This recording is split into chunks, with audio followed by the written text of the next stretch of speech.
Hey guys, welcome back to crypto metal. तो आज Monday है, नया वीक स्टार्ट हुआ है। अभी हम देखते हैं कि क्रिप्टो मार्केट सपोर्ट बैंड का सिनारियो क्या है बीटीसी के प्राइस एक्शन के ऊपर। तो अगर आप देखो कि लास्ट वीक जो क्लोज हुआ है ना, ये काफी इंटरेस्टिंग रहा इसका क्लोजअप। तो प्राइस तो ऊपर चले गया, इस पिछले हफ्ते ऊपर गया था, last to last week means third last week को क्रिप्टो मार्केट सपोर्ट बैंड के ऊपर गया था। और उसके बाद मैं जब बार बार बोलता हूँ कि मार्केट को प्राइस एक्शन रीटच करने आता है, तो यहाँ पे देखो बिल्कुल उसके एग्जैक्टली आया है, बिल्कुल उसके एग्जैक्टली हार्डली ये जो लेवल था कहाँ तक आया ये भी कि 44,253, तो 253 पर आया है। और लेवल कितना था नीचे, लेवल था 198, है ना। तो ऑलमोस्ट $50 के डिफरेंस पे रह गया था प्राइस एक्शन। तो ये काफी, जो बैंड में बार बार जिक्र करता रहता हूँ, ये काफी इंपॉर्टेंस रखता है बीटीसी के प्राइस एक्शन में। और यही तकरीबन डिसाइड करता है कि मार्केट में हम उसको बेयर कंसिडर करें या बुल कंसिडर करें। तो इन ब्रीफ, अगर प्राइस इसके क्रिप्टो मार्केट सपोर्ट बैंड के ऊपर है तो हम उसको बुलिश मानते हैं, और अगर उसके नीचे आता है तो हम उसको बेरिश मानते हैं। बट हमें कंफर्मेशन की वेट करनी होती है। ये नहीं कि बस जैसे ही ऊपर आया इस कैंडल से हम रीटस ट्रेड ले लें। अगर किसी ने अगर फ्यूचर ट्रेड्स होते तो यहाँ पे तो बहुत गड़बड़ हो जानी थी, क्योंकि काफी नीचे आ चुका हुआ है। तो हमें उनका कंफर्मेशन का वेट करना चाहिए। कंफर्मेशन मीन जैसे ही प्राइस ऊपर जाता है तो उसको एक रीटेस्ट यहाँ पे बनता है। रीटेस्ट करने के बाद जब वो अपनी कैंडल को एनगल्फ करके ऊपर निकलता है तो हम उसको कर सकते हैं। जैसे अगर मैं एक्सप्लेन करने की कोशिश करूं कि यहाँ से प्राइस ऊपर गया, ठीक है, फिर यहाँ से वो नीचे रीटेस्ट करने आया, ठीक है, फिर यहाँ से वो वापस उसको गया। तो अगर इस लेवल को वो एनगल्फ करके ऊपर चले जाता है तो हम वहां पे अपना ट्रेड ओपन कर सकते हैं, जो एक सेफ ट्रेड होता है। ट्रेड तो कहीं पे भी ओपन किया जा सकता है, पर वो एक सेफ तरीका होता है ट्रेड करने का। तो अभी एक चीज इंटरेस्टिंग और हुई है, और अगर इसके बारे में अगर आपको और जानना है तो मेरी पहली वीडियो देख सकते हो, जिसमें मैंने पूरा एक्सप्लेन किया हुआ था कि क्रिप्टो मार्केट सपोर्ट बैंड कैसे काम करता है।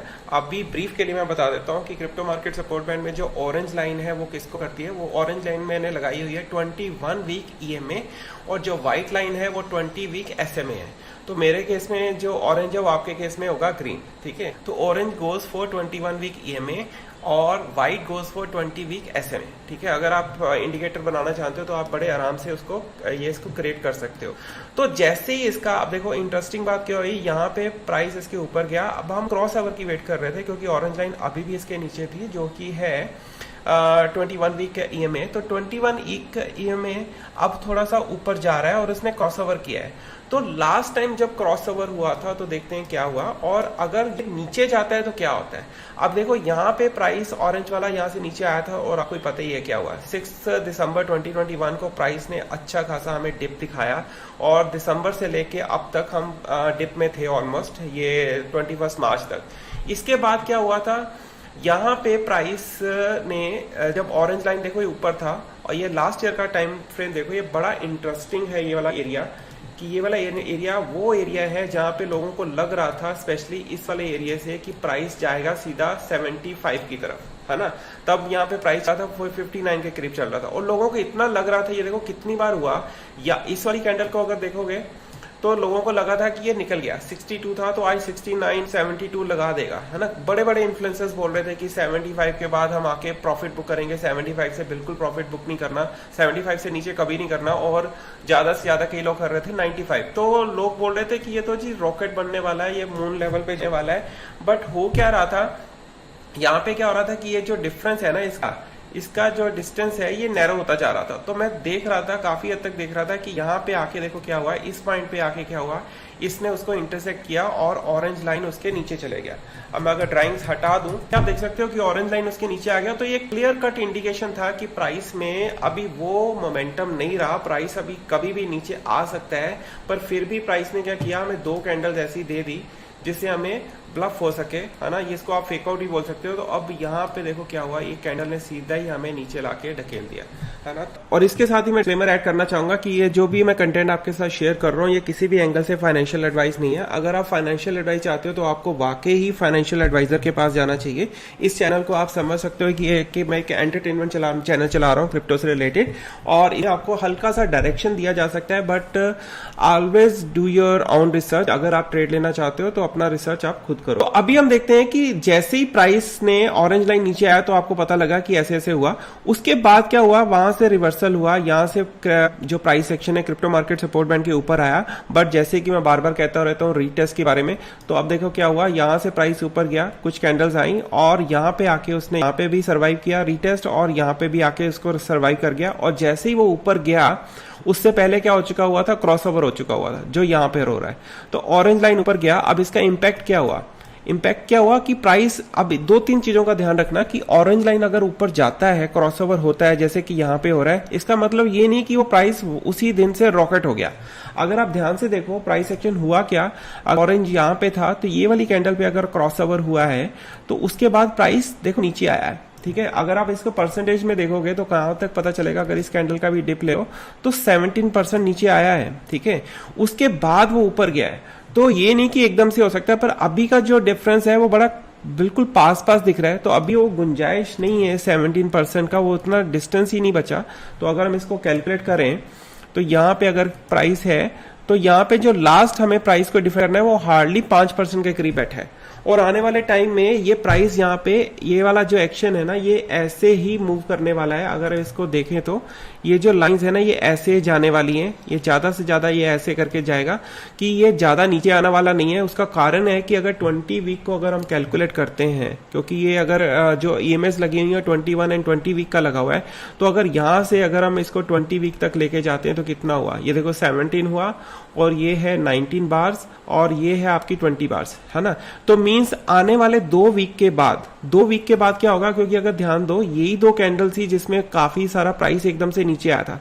तो जब ये इतना नीचे आ गया तो हमारा जो एवरेज है, मूविंग प्राइस है, ईएमएस है, एक्चुअली में होता तो ये प्राइस का एवरेज होता है ना 20 वीक्स का, तो होगा क्या, अगर 2-3 हजार डॉलर का फर्क है डिवाइड बाय 20 तो वो डिफरेंस बड़ा कम रह जाएगा। तो इसका मतलब क्या है कि प्राइस अगर रीटेस्ट करने आता है तो ये कैसे हो सकता है, ये ऐसे भी जा सकता है, ये थोड़ा सा वाइट वाला भी ले सकता है। तो इस तरह से इसका रीटेस्ट बनता है। और हमें ध्यान कर रखना है, इंपॉर्टेंट चीज क्या है जो अभी मैं इस वीडियो में डिस्कस करने आया हूं, वो है ये 2 लेवल्स। अगर आप ये ईएमएस वगैरह क्रिएट कर ले तो आपको ये 2 लेवल्स का ध्यान रखना है कि अभी हमें किस चीज को डिफाइन करना है, वो है 43,910 और 44,344। तो बेसिकली अगर लोअर वर्ड पकड़ लो, लोअर लेवल पकड़ लो तो 43,910, और ये डायनेमिक है, ये नहीं कि अब जब भी आप वीडियो देख रहे हो अगर 2-3 दिन बाद देख रहे हो तो प्राइस एक्शन उसके अकॉर्डिंग ये कैंडल भी मूव करता है। और थोड़ा सा डिस्कस करते हैं कि हिस्टोरिकली देखने की कोशिश करते हैं कि इसकी और क्या चीज हो सकती है। अच्छा, इसके साथ मैं आपको इथेरियम का चार्ट भी दिखाना चाहूंगा कि जब जब प्राइस बीटीसी का क्रिप्टो मार्केट सपोर्ट बैंड के ऊपर होता है तो इथेरियम काफी अच्छा खासा रैली दिखाता है। और अगर इथेरियम आपको रैली अच्छा दिखाता है तो आपको पता है बाकी क्या मार्केट में अल्ट कॉइन्स भी काफी अच्छी खासी रैली दिखाते हैं। तो मतलब क्या हुआ, एक थंब रूल मैं फॉलो करता हूं मार्केट में कि अगर BTC crypto market support band के ऊपर है और फिर हमें देखना है कि इथेरियम ऊपर आ गया, अगर इथेरियम ऊपर आ गया तो ऑब्वियसली आपका उसमें पोजीशन होना चाहिए। ठीक है, मैं मानता हूं कि अगर आप कोई भी पोर्टफोलियो मैनेज कर रहे हो तो कम से कम मैं वो फिगर भी बोलना चाहता, एक बड़ा चंक आपके पास बीटीसी और इथेरियम में होना चाहिए, एक अच्छे खासे हेल्दी पोर्टफोलियो को माना जाता है उसमें। और जैसे ही बीटीसी ऊपर आया और साथ ही इथेरियम ऊपर आता है, कभी एक वीक आगे कभी एक वीक पीछे होता है, बट अब हमें मेंटेन क्या करना है कि बीटीसी वहां पे, चाहे अगर बीटीसी अगर उस एरिया में रेंज बाउंड भी हो जाता है, ठीक है, अगर सपोज ये तो अभी इथेरियम का चार्ट है, अगर बीटीसी यहाँ पे रेंज बाउंड भी हो जाता है पर इथेरियम अपनी रैली अच्छी खासी दिखा सकता है अगर उसका प्रॉपर रीटेस्ट हो जाता है। कई बार जरूरी नहीं कि रीटेस्ट हो, तो आपको प्राइस एक्शन को फॉलो करना है। मेन चीज हमें वही फॉलो करनी है कि अगर हमने यहाँ पे एंट्री ले रखी है तो अगर इसके नीचे जाता है तो आपका स्टॉप लॉस हिट होना चाहिए। ध्यान रखना है कि अगर प्राइसेस दोनों ऊपर आ चुकी हुई है तो आप अल्ट कॉइन्स में अपनी एंट्री ले सकते हो, जो भी आप अल्ट कॉइन लेना चाहते हो, कि बड़े कैप्स जो हैं, जो लार्ज कैप्स है उसमें एंट्री लो तो उसमें ज्यादा आपको सेफ्टी रहेगा। अब हम वापस जाते हैं बीटीसी के चार्ट के ऊपर कि उसमें एक और चीज मेरे को आपको दिखानी है। यहाँ पे आप देख सकते हो कि जब यहाँ से क्रॉसओवर हुआ था ऑरेंज लाइन का तो बीटीसी ने एक हिस्टोरिकल रैली क्रिएट किया था, काफी लोगों ने बीटीसी के बारे में बातें करनी शुरू कर दी और मार्केट में इसका ब्रांड काफी ऊपर गया है, काफी अडेप्टेशन होना शुरू हुआ, काफी कंट्रीज ने परचेज किया। और इसके साथ साथ मैं अभी कल एक वीडियो देख रहा था, इंटरव्यूज देख रहा था, मैं 10 सेकंड यहाँ पे सुनाता हूँ, ये चैनल आप इसको फॉलो कर सकते हो। तो यहाँ पे 10 सेकंड इसको ध्यान से सुनना, ये बंदा क्या कहने की कोशिश कर रहा है, बड़ा इंटरेस्टिंग सा पॉइंट है। Wealthy from your Bitcoin I'm quite wealthy. Yeah, so you don't have to work. You could be in Aruba right now for. I do not have to work if I don't choose to. I have over $7 billion worth of Bitcoin, yes. Man oh man, इसने अभी क्या बोला कि मेरे को कोई भी काम करने की ज़रूरत नहीं है और मैं क्वाइट वेल्दी हूँ। और जो उसने लास्ट में बोला वो है कि उसके पास $7 बिलियन के बिटकॉइन है, $7 बिलियन के बिटकॉइन। तो चांसेस हो रहा है जिस वेल को लोग आइडेंटिफाई करने की कोशिश कर रहे हैं कि थर्ड नंबर जो रिचेस्ट वैलेट है वो किसका है, क्योंकि नंबर 1 और नंबर 2 पे तो बाइनांस और एक्सचेंजेस वालों के आते हैं, पर नंबर 3 का वैलेट किसका है तो चांसेस लग रहे हैं कि ये शायद वही ना हो। तो ये है आज का अपडेट और इसी तरह से मैं अपडेट्स लेके आता रहूंगा। अगर आप इस तरह के अपडेट चाहते हो तो प्लीज मेरे चैनल को सब्सक्राइब कीजिए, वीडियो को लाइक कीजिए और अगर रैंडमली क्विक अपडेट चाहिए तो आप मेरे को ट्विटर और इंस्टाग्राम पे आप मेरे को फॉलो कर सकते हो, स्पेशली ट्विटर जिसमें मैं चार्ट्स वगैरह अपडेट करता रहता हूं। और मिलते हैं कल एक नई वीडियो के साथ जल्दी ही। Thank you so much for watching.